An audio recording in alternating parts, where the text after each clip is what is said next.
Welcome to the Propreneur Podcast, where we help practice owners become better entrepreneurs. I'm your host, Dino Watt. Welcome once again, everybody, to the Propreneur Podcast. I'm your host, Dino Watt, and excited for a true rock star in the orthodontic industry today. You know, as a part of the podcast, our focus is to help all practice owners of all types, whether it be orthodontic, chiropractic, dental.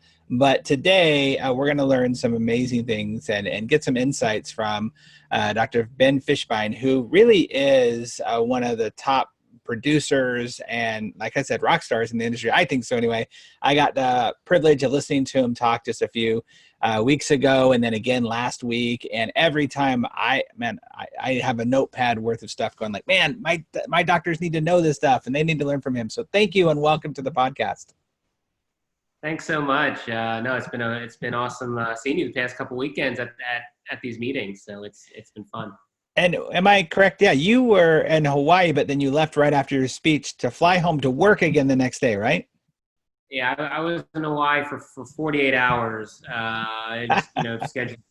But yeah, I talk a little bit. I don't do as much as you, but my primary thing is right now seeing patients. So. That's awesome. That's amazing. Well, let's get into your background too and how you decided. I love, one of my favorite things to ask doctors about is what is their, in this case, ortho story? Like what made you decide, ooh, ortho, that's my path? Sure. So my ortho story, it's a little boring, but in high school, I did what's called a high school internship with an orthodontist. So I would spend half the day in my high school class and the other half I go spend with an orthodontist for a couple hours. And I thought, hey, that looks easy, fun, great lifestyle. And, that's kind of what led me to it. And, here I am. So no like family members in it? Because a lot of times we hear that, right? Like my dad was an orthodontist, stuff like that. Yeah, the orthodontist that I spent that time with is my uncle, cool. who has. Yes, yeah. So yes, he has a practice in Maryland. Yeah. Well, I always love that because I often say what an inspiration you might not know you are to someone else, right, in your industry. I remember, like, I didn't go into ortho as an orthodontist, but I remember, Dr. Frosh, who did my braces. I always looked up to him. I thought, wow, cool lifestyle, like you said, and just like I know he changed my life through it. So the inspiration that you get to have for other people that you don't even know are paying attention to what you do is really, really powerful. And you guys are where are you located? You're in Florida, right? We're in Pensacola, Florida. We have 8 locations that span across Northwest Florida. Nice. And you started in your practice how many years ago? So we started 6 years ago. I had originally bought 2, it was a 2-office practice. And pretty much every year since then, we've opened a new office. So we've got eight offices now. So you're obviously in that group of people. I often talk about the 3% of us are born with that entrepreneurial DNA, right? And so I'm going to guess that you've got to be born with some of that, because if you have expanded in that short period of time, basically an office a year, in your office or in your practice, that you have some of that DNA going on. Yeah.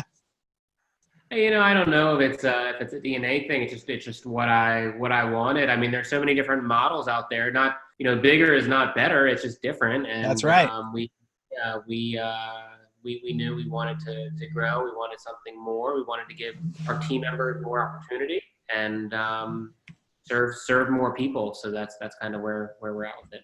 I love it. I love that idea of serving more people, right? That's what it's all about, is being able to serve more. That's why we do this podcast. That's why I love talking to doctors and what they do. Well, let me hear a little bit about that story. I think people listening to this podcast are very interested to find out how you went from school to, were you an associate for a while after that, or? I worked in a corporate practice for about a year, my first year out of school, as an associate, and then I bought a small practice. So you bought that small practice, which had the 2, and then just kind of started growing from there. How many? You have 7 practices. How many doctors are with you right now? We have 8 offices and 4 doctors. We started off when we had the 2 offices. We had 7 employees. Now we have 90. Well, like you said earlier, right? It's not bigger isn't better. It's just different. But it also comes with, going back to old Jay-Z quote, right? No, more money, more problems, right? More practices, sometimes more problems. Yeah. So talk to us a little bit about that as you grow in your practice. How have you been able to kind of keep that small practice feel, if you will? I don't know if that's what you're going for, but how have We you are. managed that? Yeah, I mean, it's you've really got to delegate, of course, and you've got to have these high level managers to really handle these other practices because for me, I'm only in one office. We've got 8 of them, so we have people who are constantly checking on the offices, checking on the doctors, checking on the team members there to make sure they're in line with our values and that all the offices are consistent. Well, I love that because it sounds like it's the systems that you put into place. And so many people struggle with systems. I often say that success is not a secret, it's a system. And if you can get those right systems in place and get the right people to implement them. So, would you say that the delegation has been your key to success at this point? I mean, I think it's unfair to say, that's the one key, but that's certainly a factor if you want to grow. I think that's one of many things that are needed in the playbook. Yeah, What are some other ones? you've got to be willing to take risks. You've got to trust people. You've got to put your ego aside.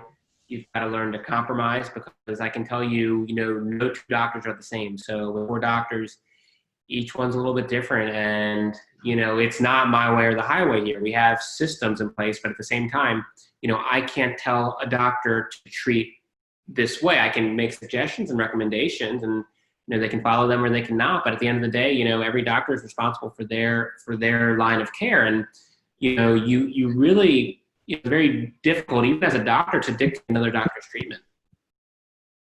Dive into that for just a moment, because as you are finding associates, finding people to in some essences replicate at least the culture that you have there. I know, and you've probably talked to other doctors before who kind of have a challenge with that, finding the right associate or finding that right fit. What has been something that you found has really served you when finding the right fit to help expand your practice? I hear that all the time, like, oh, I need to find the right doctor, the right associate, and it almost nerves me a little bit because it's I hear so many times associates don't work out, and they're always blaming that doctor that comes in, and for me, if someone doesn't work out, I always blame myself, right? I was like, where did we fail? How did we set them up for failure? Because they should succeed. If they have all the things that I have and I've been able to succeed, why can't they? So I think it's not like you hire that right person and then, you are able to get a great culture. It's you have a great culture, yeah, and you share it. Yeah. That's true, right? They you bring them into what you've set up as the right culture, that vision in there. I'm a big fan of, I use this example a lot. Do you ever watch, there's a show on Netflix called 7 Days Out. Have you heard of that? I haven't seen. I've heard of it. I haven't seen it. So it's like a docu-series, and in that series, the premise is we're going to go 7 days out from the Westminster Dog Show or 7 days out from a satellite launch or something like that, and you see what people go through. Well, there's one called 11 Madison Park, and it's about a restaurant. Matter of fact, the best restaurant in the world that's based in New York City, and they close their doors literally the month that they become anointed as the best restaurant in the world. And they do that to remodel. Well, it shows, we get to watch them 7 days out from the opening of this restaurant that has to open on a certain time. They've already got people who paid for the dinner, like all this stuff. And one of the points is, as you see them go through this, it's an amazing, I mean, if you get a chance, have your whole team watch it. It's an amazing team builder. I found 65 lessons that you can teach out of just that one episode alone that I'm going to be teaching throughout the next couple of years. But there's one point at the end of it that the chef says basically what you just said. He says, we have all we need. We have the best equipment. We have the best resources possible. So if it messes up, it's on us as the leaders. And yeah, I have to watch that show. I would love it because everyone is, they look at what you have or what you've built, but they don't see the preparation that's gone into that. That's just such a neat premise. I've got to see that. Yeah, it's really neat. I've actually sat with some of my clients and said, "We're watching this today for an hour," and then I've made the teams kind of pull out little pieces. What do they see? There's a moment where they put down they're training on how to put down the plates and how to serve things, and the plates have to be put down in a way to where the seal or the label on the bottom of the plate, if someone were to turn the plate over and look at it, it would be right side up for them to read it. Well, no one's ever going to do that. But it's the attention to detail that makes it so important. So anyways, I love that type of stuff. And that seems like that's an area where you really focus on. You talk about the culture, right? And how you built your culture. What was some of the, and I focus on culture a lot. What were some of the things that you were able to implement or wanted to make sure happened in order to have the culture you wanted in that practice? Well, I think no one understands culture better than you. So I feel like I am so inferior talking to you, talking about it. But, what I'll say is I just wouldn't put anyone in a position that I wouldn't do. I wouldn't give a doctor an opportunity that I wouldn't take in their position. I wouldn't make a team member do something that I wouldn't do, and just try to treat people kindly. I mean, that's what it is to me. But yeah, no secret sauce there that I have. Well, but that's really important there, right? To be able to have that mindset of, I'm not going to ask you to do anything I wouldn't be willing to do myself, right? Whether that be going out and visiting other doctors or other offices and things like that, whatever it is, you're willing to go first. And that's such an important leadership mentality. It makes sense that you've been able to grow the way that you've been able to grow and do what you've been able to do. So one of the things that I know for sure is every business, I don't care who it is, whether you're a private practice doing, $8-10 million a year, or you're just struggling to get your first million, every business has problems. Every business has challenges. So where would you say is your biggest challenge right now in your practice? Oh, I don't know about biggest. We have, lots of different problems. Truthfully, we're in a position where I'm not the one who has to deal with many of them. For example, there's a lot of HR issues, and we have a full-time HR person. I have a COO. I have a director of operations. So I think HR is probably the biggest internal problem. One of the external issues we're having is, we continue to grow, but as we get larger, as an orthodontic practice, we've traditionally relied on dental referrals. And, a challenge we've had is the bigger we've gotten, although, I think we're actually providing a higher level of service now. I think our results are better than ever. It's more challenging, I think, to get these local dental referrals, because the perception of us in the dental community is that we are kind of almost like a large corporate practice. So even though our reputation in the community is excellent, I mean, we're, certainly, we're in a small town. We have I would assume the largest practice here. Most people have heard our name. We're, our schedule's busy. I'm very happy and fortunate of these, with these things. But I've noticed as we've grown, we've lost some of these dental referrals that we had when we were small. And, it's challenging, to find the time to meet with these dentists, and it's challenging for them to find the time as well. And just to kind of, hone in. A question that I would, if you were a client of mine, I would ask this. I would say, so have you actually literally gone to them and said, hey, we've noticed that we used to get this amount of, drive from you guys, and we love your patients. It's really so much fun to see them. Is there anything we can do to help increase those numbers coming back to us? Or is there something that we can do to help increase those referrals back to us? Have you actually gone and asked them for those things? No. It sounds so easy when you say it. I have not. And part of it is, we've stopped doing lunches and stuff with them.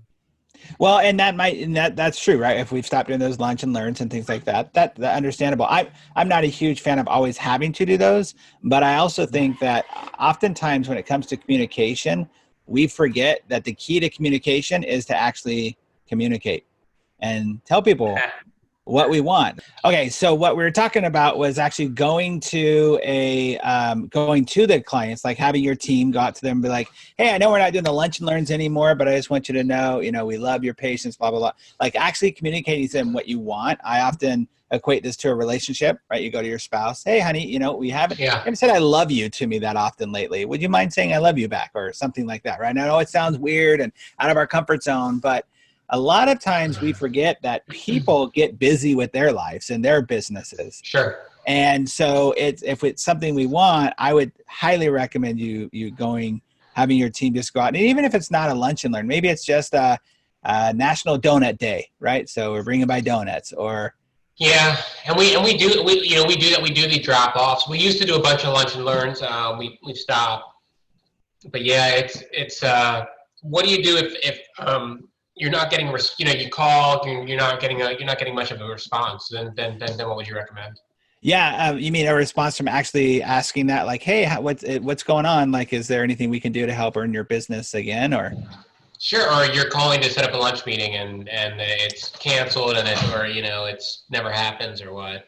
So I am a big fan of finding out specifically what people like the doctor especially, or really in the doctor's case, in the dentist's case, it's like the front desk receptionist or the Sure. hygienist or whatever. Sure. I'm going to go and find out what are their specific likes, and I'm going to send something around that to just get their attention. I have done everything from, I recently had a gentleman who had me speak at his big event down at the Bahamas, and he's a fan of B2K, which is a group from, I guess, the 90s, and they're kind of like a R&B group. Well, I found out that there's a service that you can get one of the stars of B2K for like $50 to do a shout out to say, hey man, congratulations, Cameo. Cameo.com. Yeah. So I used Cameo to do that shout out for him, and it blew him away. He's like, you're friends with Raz B? I'm like, yeah.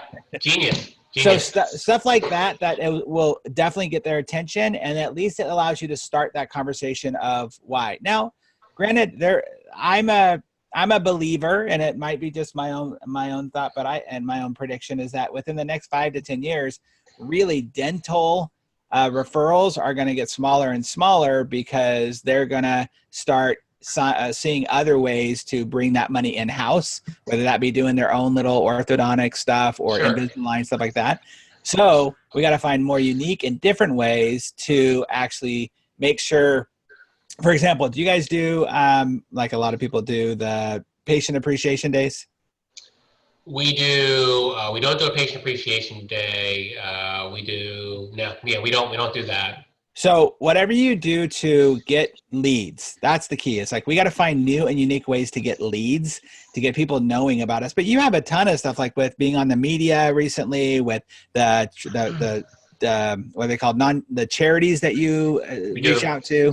Like we have a foundation where we're providing $1 million of free treatment to children who have been bullied. Mm-hmm. Yeah, so little things like that we have to find ways to capture leads that aren't necessarily our current clientele that we're just saying thank you to, but hey, we want you to be a part of this so we can capture more of those leads. Yeah. I think it's going to be such a necessary thing in today's world of competition, if you will. I'm not a huge fan of the word, but of finding out who exactly your ideal client is. Yeah, so that's just some areas that I would really kind of. And then let me ask another question. So when you're there, you're straight up asking them, saying, "Hey, what can I do to get your referral?" I mean, you're not beating around the bush. I mean, yeah, I think that's really important. I think people appreciate that, right? Being able to go in and say, if you were my client, or if you were a doctor that I was trying to get referral from, I go, hey, Dr. Fishbein, I just want you to know we have loved all the patients we've been able to serve over the last few years. I've also noticed that those referrals have been kind of dropping down a little bit, which we get it, like that you get busy, and I don't want you to think at all that we, are here only for that. We want to create a relationship with you.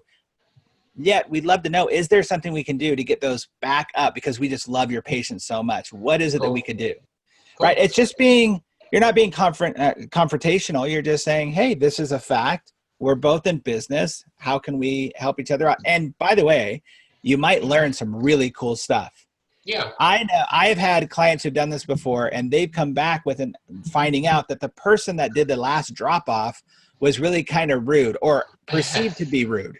Yep. Right. And no one told them because they don't want to call up and be the tattletale and be like, oh, your girl was rude. They're just like, oh, well, that's interesting. Well, that girl no longer works with us. And we apologize for that. Like, it allows you to have clarity, and clarity in business is power. Sure. So, yeah. That's great. That's great. Well, I have a question for you that I've been wanting to ask you since I've heard you speak the first time. I know you're not going to like this word, but I believe it to be true. Sure. I think you are a pioneer in one area of this industry, and here's where. Commission-based TC sales people. I think I've talked about this. I'm a salesperson. Like, I've been selling for 20 years. Yeah. I know what drives me is having a goal and having that a commission base of knowing I'm not being capped. There's no ceiling to my income. Sure. I love that. And it's so hard to get people to transition that. So I know you'd be doing a huge service to talking a little bit about that, how you came to that, and what that looks like for you in your industry and your business. Sure. So let me correct you, we're not a pioneer, we got it from other people and then made it our own. All right. So you're in the pioneer party. Let's just do that. Yeah. And, I think you could appreciate this, but sales is not a dirty word. No. Yeah. And, Love it. So, and it's funny because we've tried it both ways. We actually recently took our TCs off commission, and we noticed it hit our numbers. So we had to get it back on to go back up. But, certainly the way I could describe it best is we bonus for the behaviors we want to see.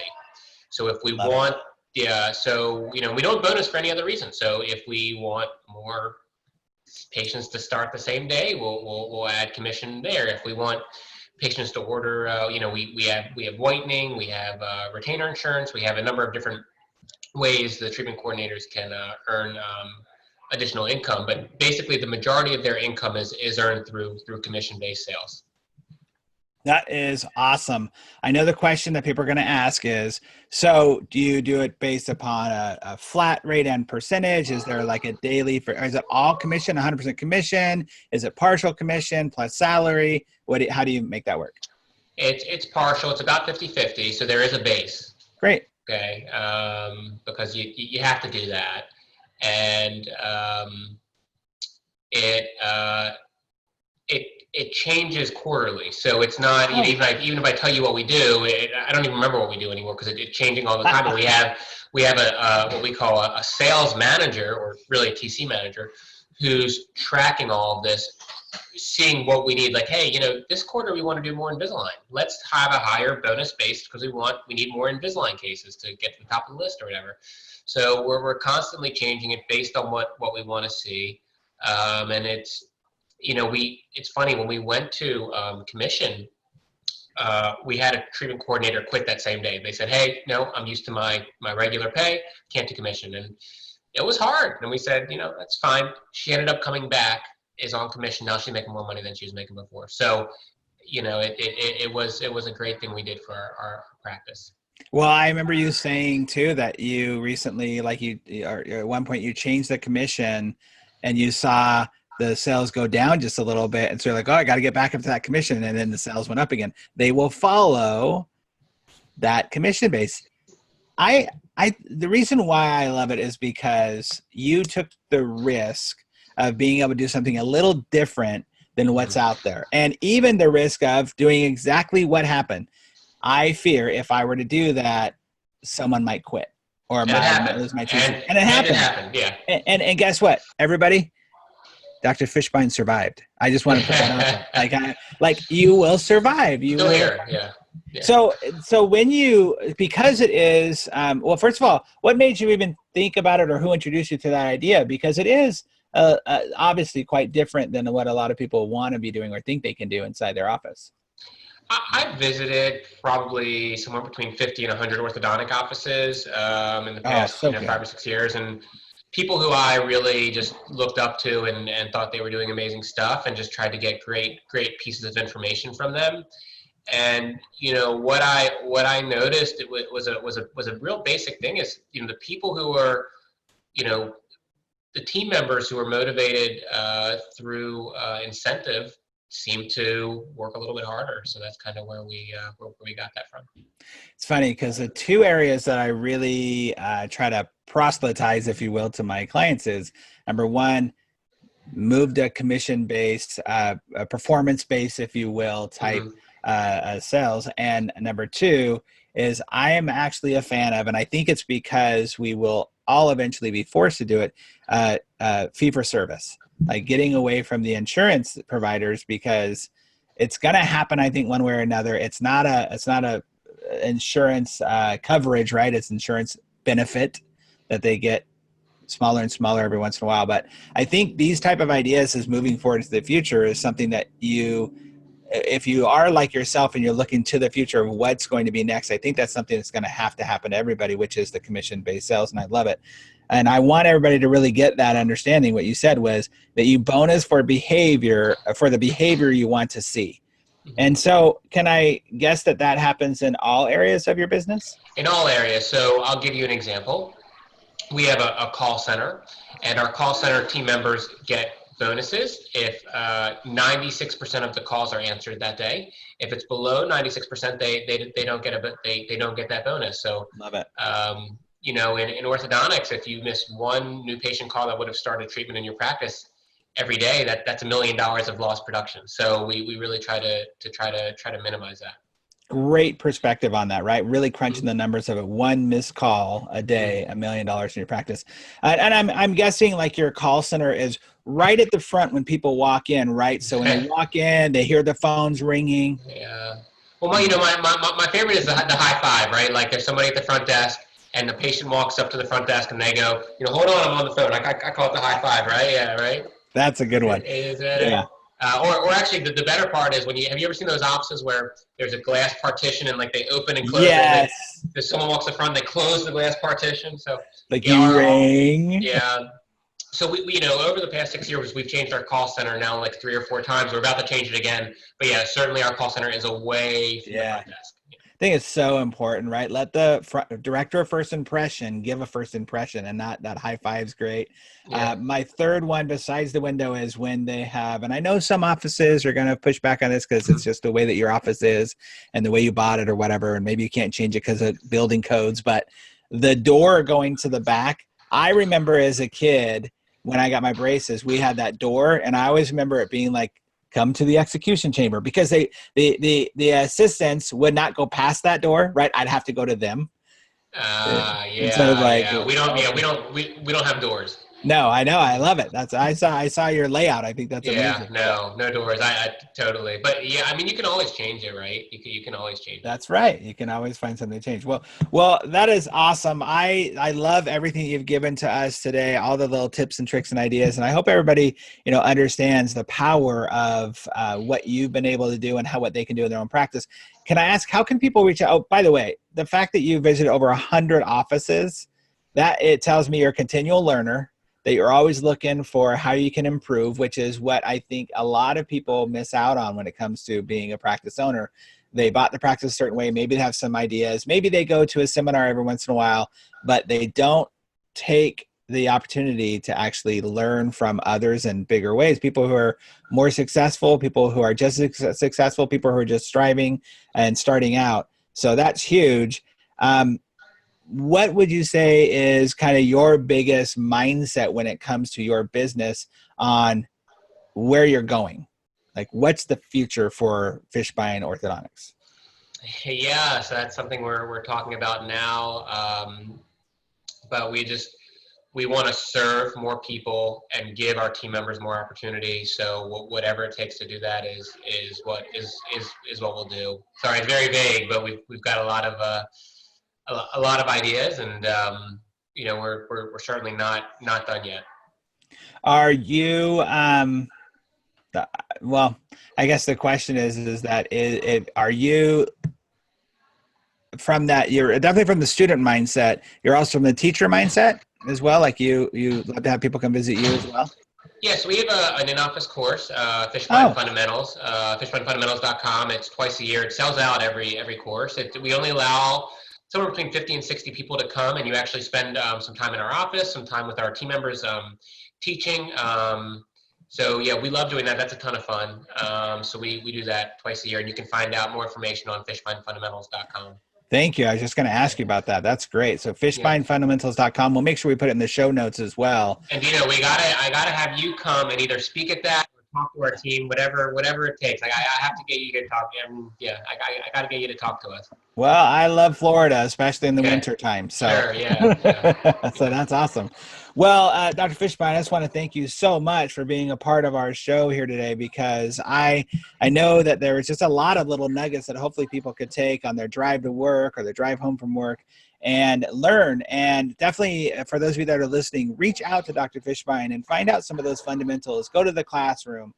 Go to class at his place. Even if you're not an orthodontist, I hope that you saw the benefit of a few of the little nuggets that we were able to talk about here today in our time together. So thank you, Dr. Fishbein, for being a part of the show. We really appreciate it. Thanks so much for having me. I appreciate it. Absolutely. Thanks so much again for listening to the Propreneur Podcast. We really appreciate your support.